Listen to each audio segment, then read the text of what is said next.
한때 내가 안고 있는 우울증을 모든 불행의 근원처럼 여긴 적이 있었다. 다른 사람들은 멀쩡한데 왜 나만 하며 나와 세상을 동시에 원망하기도 했다. 그렇지만 우울증은 그냥 나와 함께하는 오래된 친구려니 그렇게 대강 심상하게 여기는 것이 가장 무난한 것 같다. 우울증이란 놈은 관심을 너무 주면 내 모든 것이 죄다 제 것인 양 설쳐대고, 관심을 너무 안 주면 나 여기 있으니 좀 알아달라고 발악을 하다 기어코 뭔가 사고를 치고 만다. 별 수 없이 고속버스 옆자리에 함께 앉아 가게 된 그다지 친하지 않은 친구처럼 목적지에 닿을 때까지는 어쩔 수 없이 이 녀석과 동행해야 한다는 것을 인정하고 나면 그 녀석에게 휴게소에서 산 호두과자라도 어색하게 권하게 된다. 녀석을 눌러 없애려 하지도 않고 맹렬하게 미워하지도 않고 그냥 내 옆자리에 누가 있나 보다 하며 창밖 경치도 보고 책도 읽고 그러다 보면 녀석도 어느새 조용해져 있다. 그렇게 우리는 함께 갈 것이다. 책 읽는 다락방의 제이입니다. 멀쩡하다가도 어느 날 갑자기 감기 몸살을 앓을 수 있는 것처럼 마음의 감기라 불리는 우울감도 느닷없이 누구에게나 찾아올 수 있습니다. 특히 임신, 출산, 갱년기, 이직 등 신체적으로나 환경적으로 큰 변화가 있는 시기에 이 우울을 경험하는 사람들이 많은데요. 가볍게 앓다가 지나가기도 하지만 심하면 자해를 하는 경우에 이를 만큼 심각한 상황을 초래하기도 합니다. 이런 우울증이 스멀거리며 고개를 들 때마다 삶에 농을 걸며 잘 버텨온 어느 작가의 이야기를 해볼까 합니다. 오늘 소개드릴 책은 푸시케의 숲에서 펴낸 내가 죽고 싶다고 하자 삶이 내게 농담을 하기 시작했다란 책인데요. 이 책의 저자인 김현진 씨는 영화와 서사 창작을 전공했고 다수의 에세이와 소설을 써온 작가입니다. 저자는 자신이 겪은 우울증과 불면, 그리고 자신의 아픈 경험들을 담담하면서도 작가 특유의 유머를 곁들여 진솔하게 고백하고 있는데요. 작가의 삶에 대한 얘기들 속에 현 시대를 살고 있는 우리들의 모습도 있습니다. 삶이 구차하고 남루할수록 농담은 힘이 세다고 저자는 얘기합니다. 마음과 상황이 어려울수록 오히려 웃음을 잃지 않는 태도가 더 필요한 게 아닐까 생각해 보게 됩니다. 이 책은 4부 안에 27편의 글이 담겨 있는데요. 그 가운데 4편을 골라 소개해 드리겠습니다.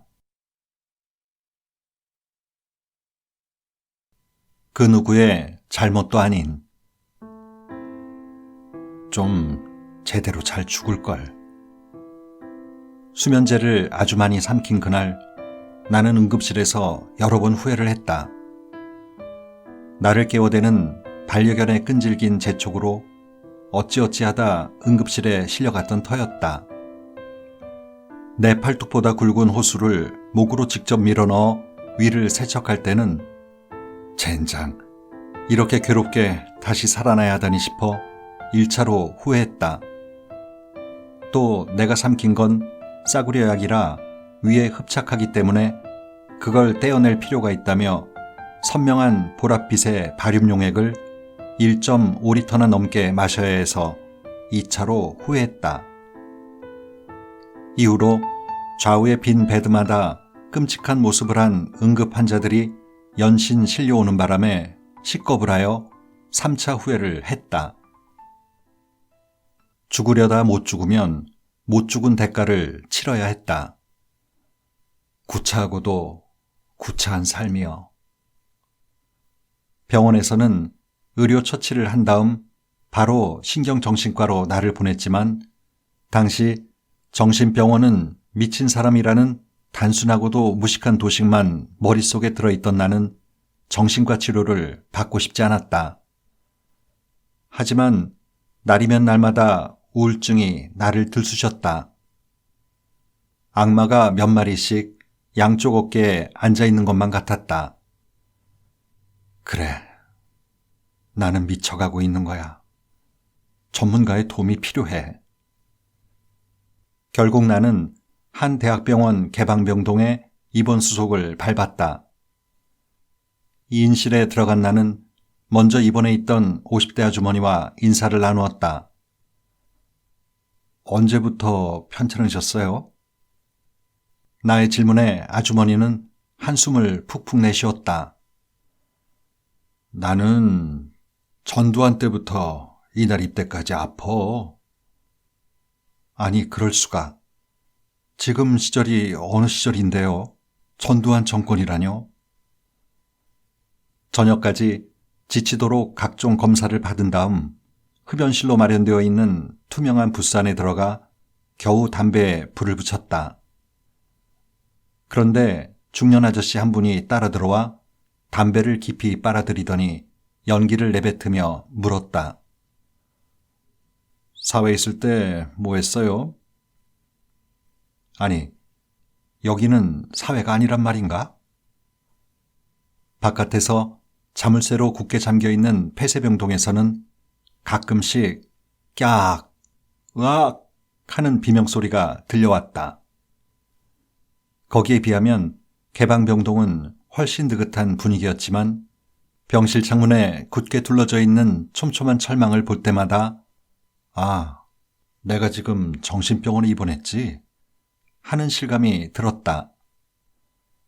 복도 산책이라도 하려면 간호사와 반드시 동행해야 했고 어째선지 독서가 절대로 허락되지 않았다.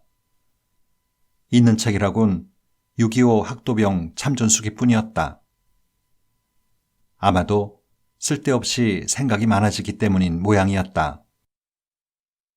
저녁 9시 30분경 차례로 밤에 먹어야 하는 약을 받은 다음에는 간호사들이 교대로 시계를 가렸기 때문에 몇 시인지 아침이 오기 전까지는 알 방법이 없었다. 그동안 병동문은 바깥에서 굵은 쇠사슬로 칭칭 감겨서 커다란 자물쇠가 채워졌다. 며칠 동안이나 종일 검사만 하다가 하루 시간이 다 갈 지경이었다. 그러다 검사 결과가 드디어 나왔고 교수님은 부모님을 불러 함께 면담해야 한다고 했다. 부모님과 나는 진료실에 둘러앉아 검사 결과를 들었다. 내가 앓고 있던 우울증은 나이에 어울리지 않게 갱년기도 지난 50대 여성들에게 나타나는 양상이라고 했다. 나이가 젊으면 대체로 조울 증상일 경우가 많은데 나의 경우 아주 착하고 가라앉은 깊은 우울증이라는 것이었다. 나는 더듬거리며 어릴 때부터 쭉 이어져 온 부모의 구타에 대한 이야기를 했고 아버지는 자신은 그저 남들 하는 것처럼 마땅한 훈육을 했을 뿐이라며 억울해했다. 어머니 역시 다른 애들도 다 맞고 크는데 얘는 좀 예민하다며 함께 억울해했다. 내가 예민한 건 사실이니 아무 할 말이 없었다. 그러다가 아버지는 정말 꽉 억누른 목소리로 내게 생전 처음 사과를 했다. 미안하다. 교수님은 검사 결과가 나온 두꺼운 파일을 넘기며 말했다. 부모님이 잘못하셔서 학생이 잘못된 것도 아니고 학생이 별나서 병에 걸린 것도 아닙니다. 정밀 조사 결과 뇌내 대사물질이 부족해요. 간단히 말해서 사람에게는 우울과 슬픔을 느끼는 물질이 있고 기쁨과 낙관을 주관하는 물질이 분비되는데 학생은 앞의 것은 좀 지나치게 분비가 되고 뒤의 물질은 아주 부족해요. 그리고 간단히 말해 우뇌가 감성, 좌뇌가 이성을 담당한다고 했을 때 우뇌는 많이 발달했지만 좌뇌는 거의 발달하지 않았어요. 좌뇌와 우뇌의 균형이 무척 맞질 않아요. 지금 여기에 입원하게 된 것은 누구의 잘못도 아닙니다. 어쩐지 어릴 때부터 국어와 영어 성적은 좋았지만 수학과 과학은 차라리 찍는 게 더 나았을 정도로 성적이 나빴는데 약간 그 비밀이 풀린 느낌이었다. 기쁨보다 슬픔에 더 예민하도록 나의 뇌는 그렇게 살기로 아주 옛날부터 선택을 한 거였다. 늘 인싸들보다 가장자리에 앉아 쓸쓸한 눈을 한 사람들과 어울린 것도 나의 결정이 아니라 내 뇌의 결정이었다. 벽의 꽃이라고 불리는 사람들, 무도회에서 아무도 춤을 추자고 청하지 않는 사람들, 나 역시 그런 사람이었고 그런 사람들에게만 끌렸다.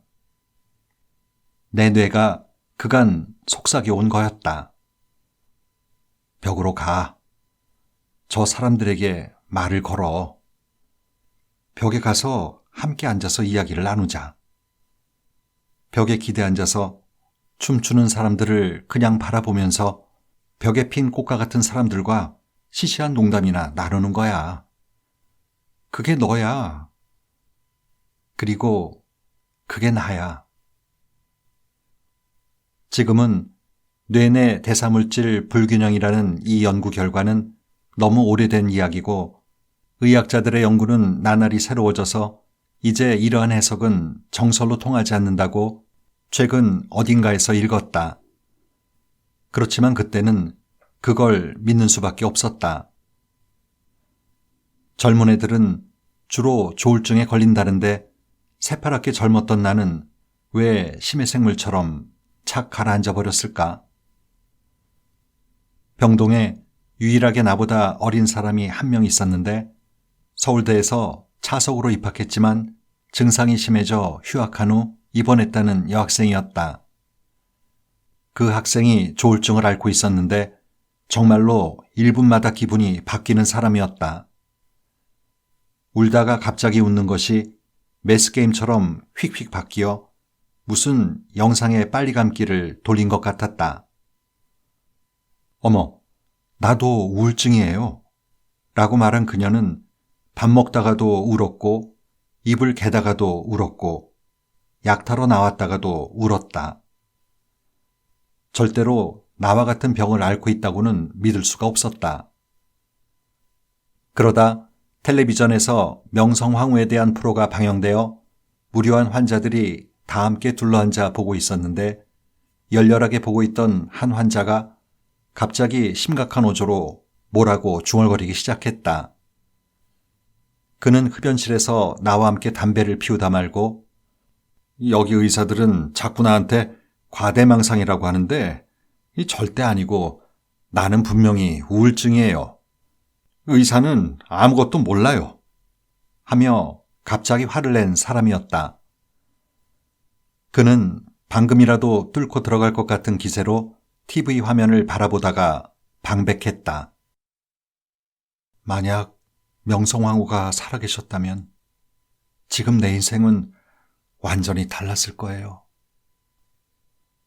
환자들은 도대체 뭐가 달랐을 거라는 건지 궁금한 눈빛으로 그를 바라보았고 누군가가 뭐가 달랐다는 거냐고 묻자 그는 비장하게 대꾸했다. 나는요, 이씨거든요. 한동안 그 누구도 아무런 말을 꺼내지 못했기에 병동에는 침묵만이 공기를 눌러 무겁게 가라앉혔다. 그 외에도 다양한 증상을 보이는 환자들을 아주 많이 본 나는 결국 일주일 만에 병원을 뛰쳐나왔다. 왜 퇴원을 하고 싶냐는 교수님의 질문에 나는 대답했다. 여기 와서 알았습니다. 전 아직 덜 미친 것 같아요. 자살을 결심하고 또 독하게도 이행한 사람들을 볼 때마다 어떤 이들은 자살의 반대는 살자다. 죽을 각오로 살면 왜 못 사느냐 하며 잘도 말한다. 하지만 나는 절대로 죽음이라는 검정색 카드를 뽑고야만 그들에게 그런 말을 할 수 없다. 목구멍을 통해 위장에 곧장 닿은 호수가 느껴지던 그날, 나는 그들에게 아주 가까이 다가가 있었다.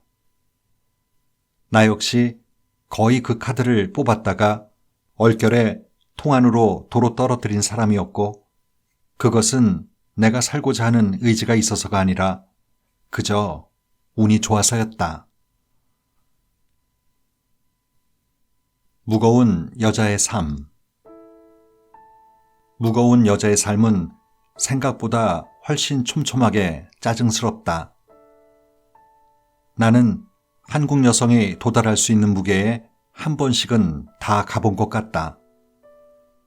가시처럼 말라도 보았고 거대한 체구가 되기도 했다. 그러면서 무거운 한국 여성이 얼마나 살아가면서 하루하루 말할 수 없는 모욕을 속으로 꿀꺽 삼키고 살아가는지 알게 되었다. 내가 47kg일 때의 한국과 90kg에 가까웠을 때의 한국은 완전히 다른 나라였다.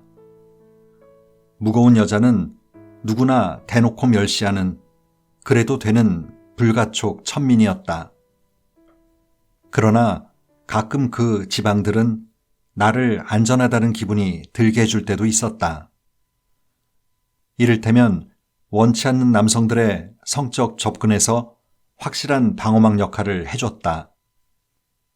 내가 패딩코트처럼 두른 지방은 마치 비계로 된 갑옷처럼 그런 일들을 막아주는 것 같았다. 하지만 그런 기분도 잠시. 남자들은 내가 살이 찌지 않았을 때는 지분거렸지만 살이 찌자 경멸하기 시작했다. 지분거리는 것도 싫지만 그들에게 경멸당하는 건 더 싫었다. 내가 살을 빼겠다고 결심한 건 지방간을 위시한 온갖 성인병의 습격도 있었지만 살이 쪘다는 이유 하나만으로 인격까지 모욕당하는 것이 지겨워졌기 때문이었다. 그들은 여성이 날씬하면 손을 대고 뚱뚱하면 막대한다. 뚱뚱한 여자 앞에서 대놓고 줘도 안 먹는다 라고 모욕하는 말을 들은 여성들의 경험담이 얼마든지 있다. 심지어 돈도 적게 번다. 미국의 경우 과체중인 백인 여성은 평균 소득보다 소득이 12% 낮다는 연구 결과가 있다. 미국 비만인 협회의 발표에 따르면 무거운 사람에 대해 사람들은 흔히 편견을 가지고 있다고 한다. 개선 의지가 없다. 의욕이 없으며 게으르다. 경쟁심과 호승심이 부족하다. 반항적 기질이 있으며 꼼꼼하지 못하다. 비만인 차별은 성차별, 연령차별에 이어 차별 정도가 심하기로 3위를 차지했다. 전과자, 정신질환 병력이 있는 사람, 비만인이 지원할 경우 탈락하는 것은 비만인이라고 한다. 요컨대 비만인 것은 전과가 있는 것보다 나쁜 것이다. 무거운 여자들은 일상에서 숨쉬듯 모욕을 당한다. 정말이다. 이를테면 마트에서 무거운 여자가 장을 본다고 하자 사람들은 그가 자정쯤에 혼자 라면을 두어 개 끓여서 흡입할 것이라고 단정하며 카트에 무엇을 담았는지 매의 눈으로 스캔한다. 만약 신선한 과일, 채소 등이 담겨 있다면 저런데 왜 살이 찌지? 라며 의아해한다. 하지만 그의 카트에 라면, 냉동만두, 즉석식품이나 과자 같은 것들이 들어있다면 그들은 딩동댕 하고 종이 울린 것 같은 표정을 하며 수군거린다. 보통 체중의 여자가 카트에 단 것, 즉석식품, 맥주, 만두 같은 것을 아무리 싫어도 아무도 그 카트를 들여다보지 않는다. 회식 자리에서 보통 체격의 여자가 이 음식 참 맛있다 라고 말하면 사람들은 많이 먹어 하고 접시를 끌어다 주지만 무거운 여자가 이건 참 맛있다 라고 감탄하면 사람들은 그만 좀 먹어 하고 접시를 빼앗아 버린다. 그래서 회식 자리 같은 곳에서도 무거운 여자들은 저는 많이 먹었어요. 배불러요. 하고 배가 고파와도 음식을 정중히 사양한다. 그게 살도 빼지 못했으면서 나다녀서 죄송한 무거운 여자가 취해야 할 겸양의 태도이기 때문이다. 더 나아가 어떤 무거운 여자들은 아예 회식 자리에서 고기 굽는 불판과 집게 담당자를 자처하기도 한다. 보통 체격의 여자가 고기를 굽고 있는데 무거운 여자가 그 고기를 먹으면 사람들의 시선이 차가워지는 것을 무거운 여자는 누구보다 빨리 느끼기 때문이다. 그래서 무거운 여자는 일부러 사람 좋은 웃음을 얼굴 한가득 띄우며 고기를 자신이 굽겠다고 가위와 집게를 쥐고 나선다. 그것이 그녀가 그 자리에서 살아남을 수 있는 거의 유일한 방식이다. 옷가게에서 무거운 여자가 옷을 사러 가면 점원이 아주 귀찮은 표정으로 접객을 시작한다. 그런데 이것은 접객이라기보다는 허이 하고 내쫓는 행위에 가깝다. 그 브랜드의 옷을 맵시있게 차려입은 판매원은 쌀쌀맞은 경멸을 담은 눈으로 이렇게 쏘아붙인다. 죄송한데 저희 브랜드의 손님 사이즈 옷은 없거든요. 없다는데 뭐라고 하겠는가.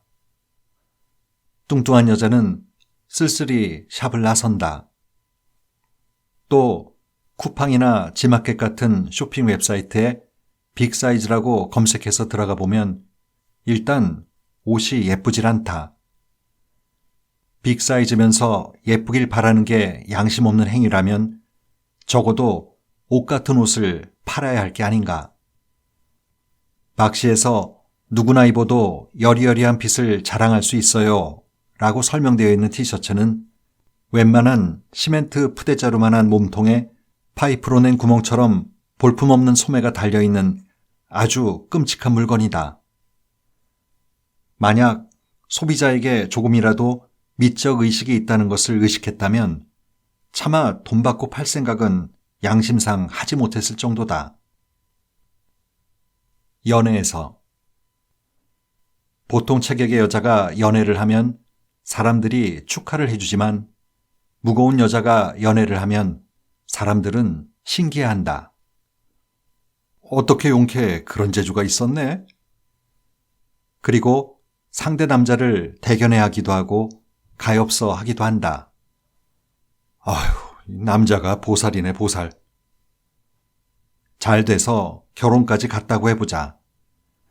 일단 여자와 결혼하기로 한 남자가 어떤 남자인지, 두 사람이 어떻게 어울리는지, 두 사람이 세운 인생 계획은 어떤지를 궁금해야 하지 않나? 하지만 무거운 여자에게 흔히 들리는 질문은 이런 것들이다. 그럼 결혼 전에 얼른 살 빼야겠네. 걔 완전 큰일 났다. 근데 그 몸에 들어가는 드레스나 있겠어? 생판 모르는 두 사람이 가정을 이루는 것보다 드레스가 터지면 어떡하냐는 걱정부터 하고 있다. 이것이 과연 정상인가? 무거운 여자가 들을 수 있는 가장 칭찬에 가까운 말은 맏며느리감이라는 말인데 가부장제에서 이 표현은 칭찬이라기보다는 차라리 저주다. 무거운 여자들은 숨쉬고 있는 매 순간마다 혐오와 싸우고 있다. 무거운 여자는 차를 몰고 나와도 뚱뚱하게 차는 왜 끌고 나와서 라고 욕을 먹고 지하철이나 버스에서 빈자리가 나서 앉으면 저렇게 편한 걸 밝히니까 살이 찌지. 하고 욕을 먹는다. 경멸과 혐오가 그물처럼 촘촘한 세계를 도무지 빠져나갈 길이 없다. 거절의 극기 훈련. 거절의 극기 훈련이라는 것을 아시는지? 우습고 재미있는 것을 좋아하는 장난스러운 성격 덕에 아직까지 죽지 않고 살아있지만 나이에 비해 온갖 더러운 꼴을 다 본 나는 뭐랄까. 어릴 때부터 비관의 생활화가 몸에 배어 있다. 내가 경애하는 한 지인은 이미 인간이 에덴에서 쫓겨난 이후 세상이 자신에게 친절할 것을 기대해서는 안 된다 라고 말한 적이 있기도 하다. 좋은 일이 있을 것이라 기대하지 않는 태도. 오히려 나쁜 일이 생기겠지. 그럴 거야.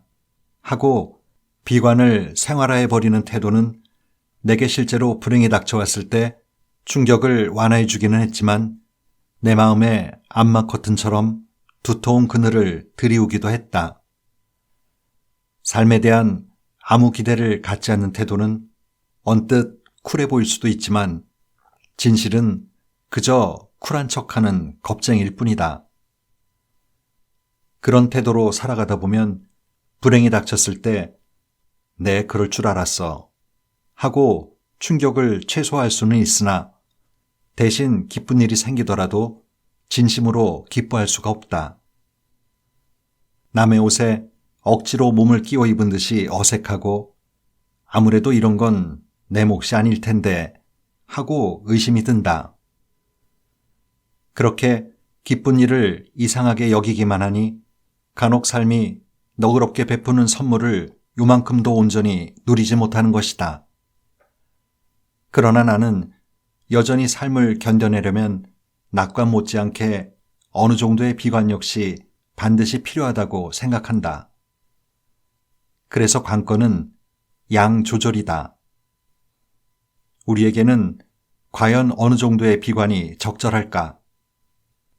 그럼 대학 때 김현진을 만나보시라. 몸과 마음이 갈려나갈 듯 살고 있던 시절은 대학교 3학년 때였다. 2년이라는 긴 휴학 기간을 거치고 학교에 복학을 했는데 아직 휴학 기간에 다니고 있던 회사에 적을 둔 채였다. 그렇지 않으면 학비고 생활비고 뭐고 감당할 길이 없었다. 알량한 회사에 목숨 걸고 매달리는 수밖에. 일주일에 3번 수강별람에 죽어라 매달려 수업을 완벽하게 주 3파로 몰아넣은 후 수업이 없는 날은 회사로, 수업이 끝나고 난 후에도 곧장 회사로 달려갔다.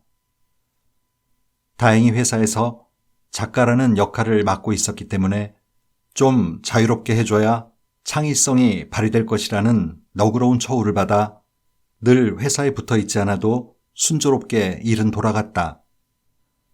하지만 세상은 늘 달라지기 마련. 나에게도 상황이 달라졌다. 오래 입은 옷처럼 몸이 맞춰져 있던 회사 조직이 거칠게 개편되었다. 한 팀이 완전히 갈리고 새로운 팀장이 왔다. 팀장은 능글대며 있는 대로 여자를 밝히고 그 사실을 회사 여직원들에게 전혀 감추지 않는 사람이었다. 그것까지는 어금니 꽉 다물고 참을 수 있었지만 매번 나쁜 손버릇과 말버릇으로 보여주는 것은 너무 역겨운 일이라 마음이 매우 상했다. 나 역시 그의 못된 버릇을 피해갈 수 없었다. 그리고 그는 예쁘지도 고분고분하지도 얌전하지도 않은 어린 여자애가 일주일에 3번만 풀근무를 하고 나머지는 학교가 끝나고 헥헥 달려오는 꼴이 그다지 상도덕상 맞지 않는다고 생각했던 것 같다.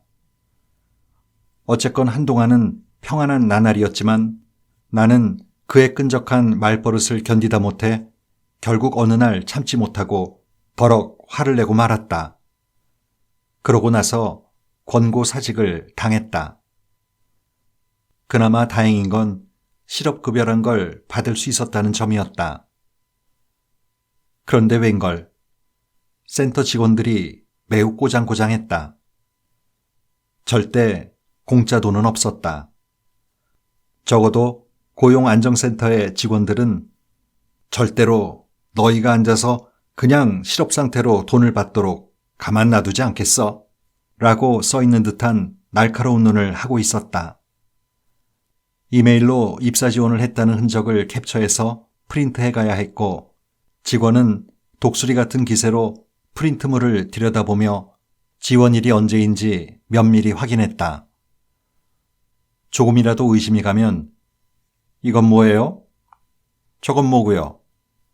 정말 지원한 건 맞아요? 허위 아니에요? 하며 공무원 특유의 꼬장꼬장한 말투로 꼬치꼬치 질문을 해댔다. 나는 조금 기분이 언짢아지려 했지만 옆 창구를 보며 참았다. 옆 창구에서는 50이 넘은 아주머니가 청소 용역 자리에 지원을 했었다고 설명을 하고 있었다. 담당 직원은 아줌마가 지원을 했는지 안 했는지, 구직 활동을 안 하고 거짓말을 하는지 어떻게 아냐. 면접을 보러 갔었으면 담당자의 명함이라도 받아오던지 아니면 면접을 봤다는 도장이라도 받아왔어야 할 게 아니냐고 반말 온말 섞어대며 물었다. 아주머니는 떨리는 목소리로 당장 취직이 급해 찾아간 그 와중에 실업급여 때문에 도장 찍어달라는 소리를 어떻게 하느냐고 했다.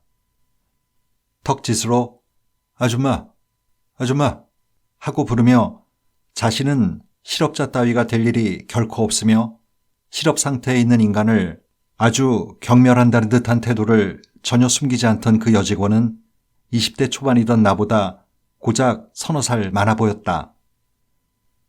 그리고 아주머니는 우리 엄마보다 두세 살 많아 보였다. 할 수만 있다면 버럭 다 엎어버리고 실컷 화를 내고 싶었다. 하지만 이 모든 상황이 아주머니의 잘못도 그 여직원의 잘못도 아닌 것 같고 여기서 화를 낸다 한들 아무런 것도 달라지지 않았을 것 같았다. 계좌에 입금되는 몇십만 원의 돈이 그때는 그토록 중했으니 내가 달리 무슨 말을 할 수 있었겠는가. 고용안정센터에 갔다 온 날은 단 하루도 빼놓지 않고 언제나 그렇게 우울했다. 다음 날이 되면 쥐꼬리만한 실업급여가 계좌로 입금되었고 없는 살림이지만 고스레 하는 심정으로 5천 원 정도는 슈퍼에서 소주나 맥주를 사서 마셨다. 아직 학교에 다니고 있었지만 나는 진심으로 고용안정센터에 가고 싶지 않았기 때문에 더욱 미친 듯 열심히 구직활동을 했다. 하지만 학교를 졸업하지도 않고 나이도 어리고 별 대단한 재능도 없는 사람을 써주는 데는 당연히 찾기가 힘들었다. 몇백 통의 이메일 입사 지원서를 냈고 몇 군데를 돌아다니며 면접을 봤다. 끝끝내 많은 거절들이 나를 기다렸고 겨우 프리랜서로 계약해서 일을 한 곳에서는 자금 사정이 어쩌고 저쩌고 하며 마지막 잔금을 5개월 후에나 주었다. 그곳에서 작업이 끝나고 몇 달 후 신규 프로젝트를 같이 하자고 했을 때 나는 여전히 대학생이었고 아직도 돈이 없었지만 두 번 다시 고용안정센터에 가고 싶지 않은 것만큼이나 그 회사와는 일하고 싶지 않았다. 어쨌거나 결론은 다들 살아있다. 전에 다니던 회사는 온갖 구설수 속에서 일단 운영은 되고 있고 그 회사 동료들도 잘 살아있다. 고용안정센터의 직원들도 살아있을 것이다.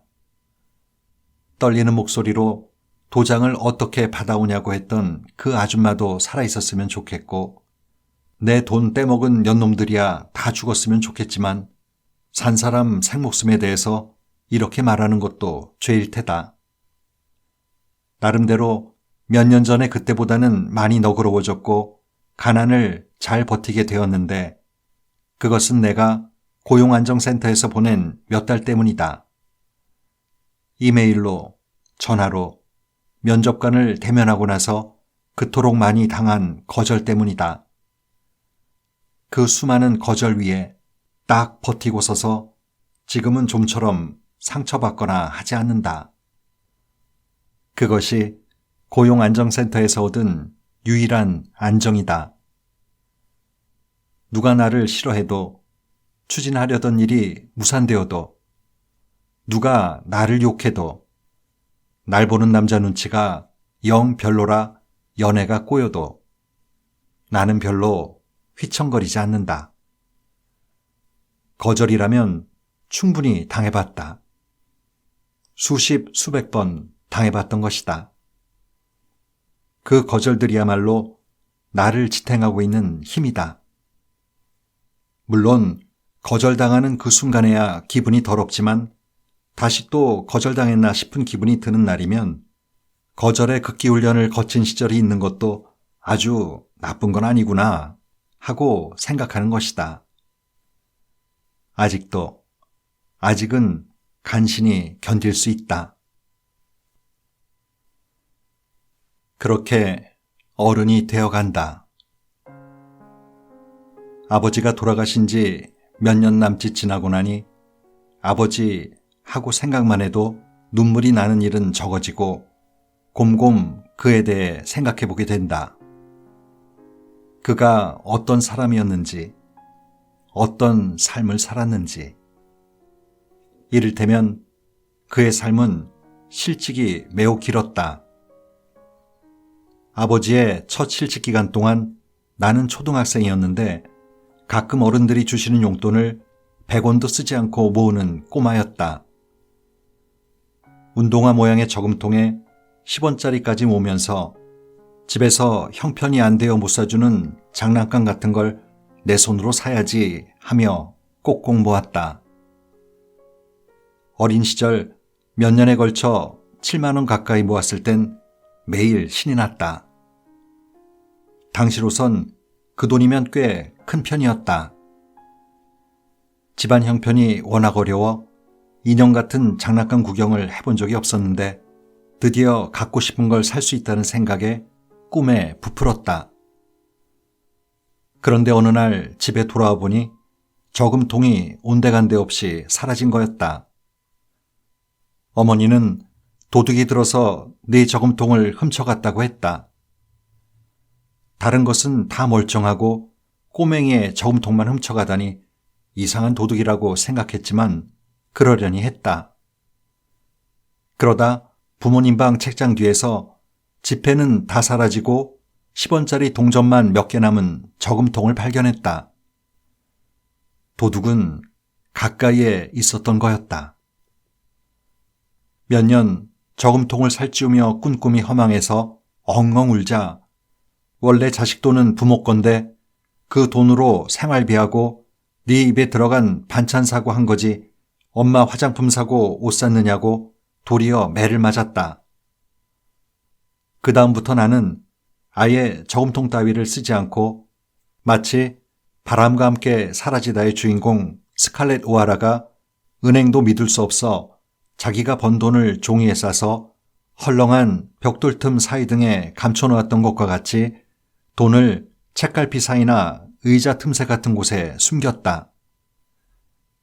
이듬해인가 아버지가 지금 우리 가족 형편이 너무 어려워서 그러니 모아놓은 돈 좀 없느냐고 물었다. 아버지의 태도가 워낙 간곡해서 한숨을 쉬며 초등학교 4학년짜리는 플라스틱 의자의 틈새를 열어 10,000원짜리 몇 장을 꺼내드렸다. 그러고서 며칠 후 학교 수업이 끝나고 내 방에 들어갔을 때였다. 아버지가 엉거주춤한 자세를 하고 얼음이 되어 있었다. 그는 내가 돈을 꺼내서 주었던 플라스틱 의자를 탈탈 털어보는 중이었다. 들인 지가 고작 몇 주 전인데 돈이 없는가? 하고 나는 어린 마음에도 그 모양이 하도 구질구질하고 쓸쓸해서 턱턱 슬퍼졌다. 그 기억은 생활고에 새끼한테까지 손을 벌려야 했구나 하고 안쓰럽게 남아있다가 내가 30대에 접어들고 주변 친구들이 슬슬 결혼을 해서 아이들을 낳고 나니 생각이 좀 달라졌다. 그때 아버지 나이를 세어보니 고작 30대 후반이었다. 갑자기 덜컥 그런 생각이 들었다. 오죽했으면 10살짜리 자식 저금통에서 돈이나 털어쓰고 그 꼬마한테 손을 내미나. 그런 생각이 드는 것에 죄책감도 느꼈지만 다시 생각해봐도 좀 그랬다. 결국 아버지의 문제는 단 한 번도 노동자로 생활해 본 적이 없다는 거였다. 시골 지주의 아들로 태어나 어렵지 않게 공부했고 목회자로서만 평생을 보냈다. 그는 일생에 노동자였던 적이 없었다. 어린 자식 저금통에 민망하게 손 내미는 아버지였던 것보다 그것이 그의 인생에 훨씬 더 큰 불행이었지 싶다. 나가서 뭐라도 했다면, 일을 했다면 자신을 좀 더 좋아하게 됐을지도 모를 텐데, 땀의 맛과 그 정직성을 그가 맛보았더라면 그의 세계도 넓어졌을 텐데, 저축을 몽땅 털리는 생활은 이후 내게 20년간 계속되었고 그에 대해서는 별 유감이 없으나 자기 손으로 정직하게 돈 버는 노동의 맛을 몰랐던 아버지의 생이 이제야 안쓰럽다. 노동의 맛을 모르면 겁장이가 되고 겁이 많으면 자연스레 나약해지기 마련이니까. 아버지가 지금 내 꼴을 보지 않고 세상을 떠난 것이 간혹 다행스럽게 여겨지곤 한다. 싫은 소리 못하고 방구석에서 혼자만 화내고 그렇게도 내가 싫어했던 아버지의 모습이 그대로 지금의 내가 되어 있는 것을 간혹 느끼곤 한다. 예전 같으면 기절초풍하며 싫어서 날뛰었겠지만 지금은 그대로 가만히 그 자리에 놓아둔다. 바보 같은 아버지의 모습을 어느새 닮아있는 내 모습도 씁쓸하면서도 부드럽게 내 가슴속을 맴도는 아버지에 대한 그리움도 모두 다 서서히 사그라지기를 조용히 기다릴 뿐이다. 그리고 이제는 그 모든 기억들에 간신히 미소를 지을 수 있다. 어쩌면 우리는 모두 이런 식으로 어른이 되어 가는지도 모르겠다. 모든 생물 중에서 인간만이 웃을 수 있습니다.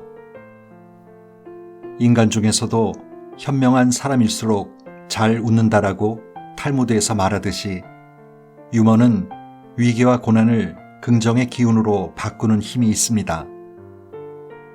웃으면 복이 온다고 하지 않습니까? 인상 쓰고 한숨만 쉬고 있다고 바뀔 건 아무것도 없으니까요. 오늘도 좋은 하루 보내세요.